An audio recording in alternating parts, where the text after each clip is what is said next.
Vamos lá agora um pouco para criança um pouquinho mais velha, já ali acima dos 3 anos.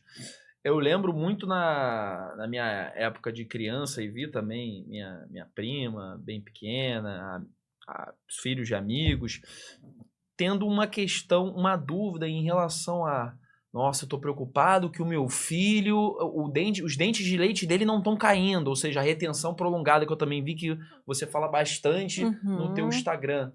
Fala um pouco pra gente os riscos que essa retenção prolongada podem ter na boca de uma criança.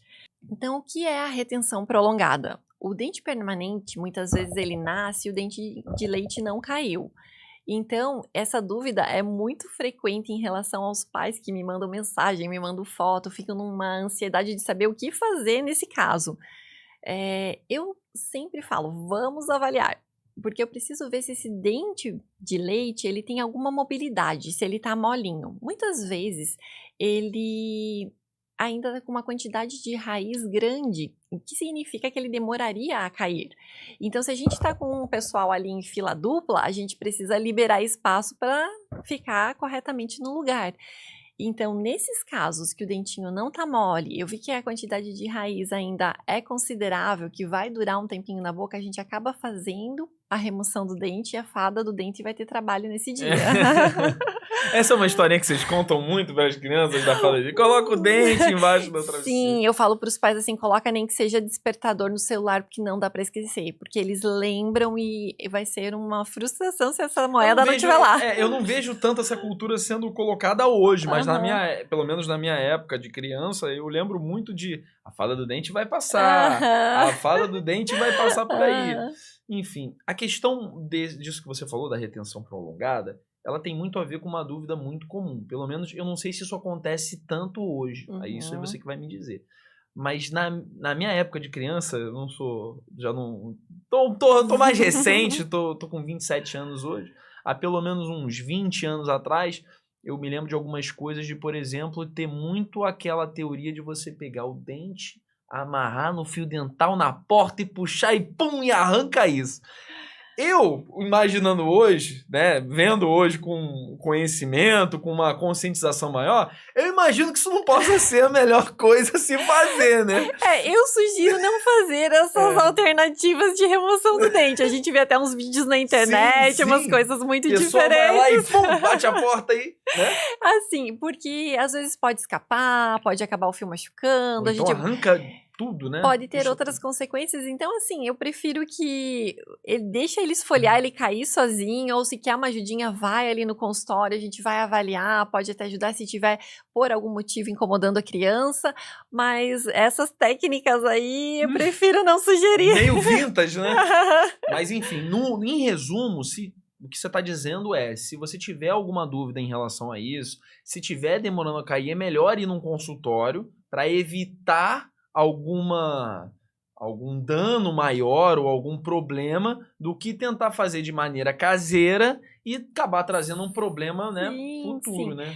Porque o dentista avaliando, ele vai saber qual é a melhor conduta para aquele caso. Então, assim, a gente estava conversando muito sobre retenção prolongada, a dúvida dos pais também é assim, tirou esse dentinho, o que vai acontecer com esse que estava atrás? A língua provavelmente vai empurrar ele para o lugar. Então, se fez necessário essa remoção dele para que a gente vá encaixando todo mundo aí no seu local. Claro que mais tarde pode acontecer da criança precisar utilizar algum aparelho por algum outro motivo, alinhamento dental, alguma outra coisa que seja necessária. Mas nesse momento é interessante, se a gente não tem mobilidade, fazer essa remoção e a língua vai empurrar esse dentinho aí para o lugar. Entendi. O interessante é a gente olhar que eu acho que existe uma conscientização maior dos pais hoje em dia.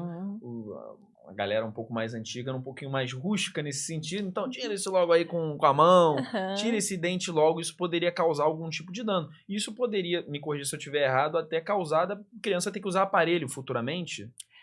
Não especificamente, eu acho, por essa questão, né? Eu só fico mais apreensiva nessa questão desses vídeos que a gente vê amarrando em alguma coisa e fazendo por lesionar alguma outra coisa, né? Tirar com a mão não é tão ruim, mas a gente tem que tomar alguns cuidados, como escorregar o dente, a criança aspirar esse dente, então tudo isso é verdade, é um pouco, isso é um pouco tenso, então é mais para evitar algum algumas outras questões, algum outro tipo de acidente. Entendi. Eu tava com uma dúvida aqui que eu acho que seria legal de colocar agora. Por que os dentes de leite eles são muito mais brancos e os dentes permanentes eles são muito mais amarelados? Por que isso acontece? Parece que na hora que o permanente vem, a gente tem que procurar direto o dentista para fazer um clareamento. Então, quando tá na fase de dentição mista, que é aquela troca dos dentes, e nasce o dente permanente do lado do dente de leite, isso fica muito mais evidente. Mas tanto o dente permanente quanto o dente de leite, ele tem várias camadinhas. A primeira delas, a mais de fora, é o esmalte. A segunda é a dentina. A dentina ela é mais amarela. A gente consegue enxergar através do esmalte, que é translúcido, essa segunda camadinha. E no dente permanente, ela é mais espessa. Por isso que a gente vê ele mais amarelo do que o dentinho de leite. Entendi. Isso é uma pergunta que ela pode parecer, talvez, meio ruim, né? Meio burra, talvez.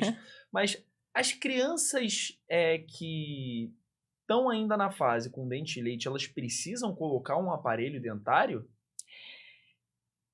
Talvez. Olha, já me surpreendi.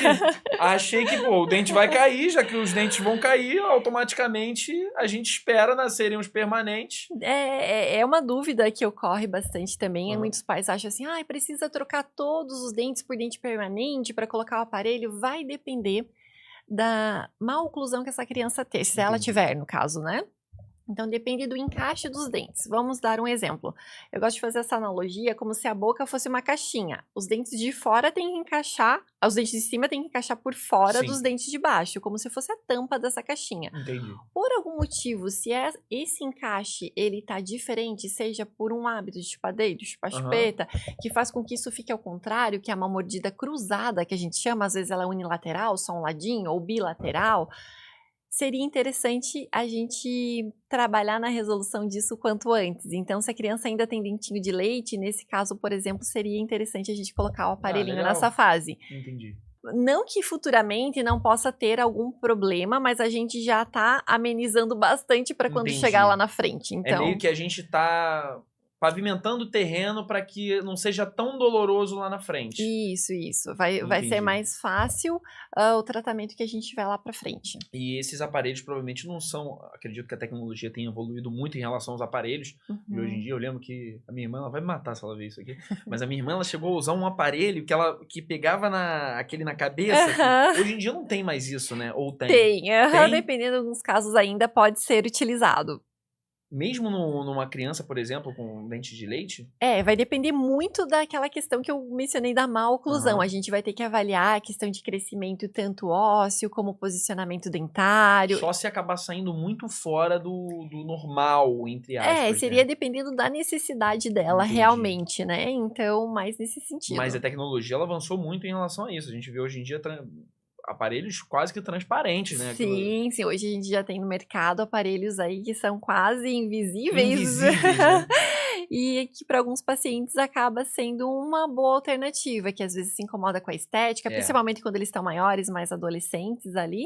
Então, acaba sendo uma alternativa. E a criança também sofre bullying, né? De certa forma, a pessoa vem com um aparelho, as pessoas chamam de sorriso metálico, começam a dar um monte de apelido, principalmente criança que ainda não tem essa noção muito grande, aí vai acabar, aí realmente vai chegar em casa e vai falar assim, mãe, eu não quero usar isso, aí atrapalha, né, o acompanhamento. E alguns casos, como esse por fora, alguns casos a gente vê a necessidade de quantas horas a criança teria a necessidade de usar por dia. Entendi. Então, talvez fazer no período que ela chega da escola, então períodos que talvez, se for algo que está incomodando ela no dia a dia, talvez a gente consiga lançar mão de alternativas de horário. 3 horas, você tem que usar tal aparelho, que esteticamente não é tão bonito, mas que você tem que usar ele pelo menos 5 horas no seu dia para que ele consiga encaixar melhor o formato ali.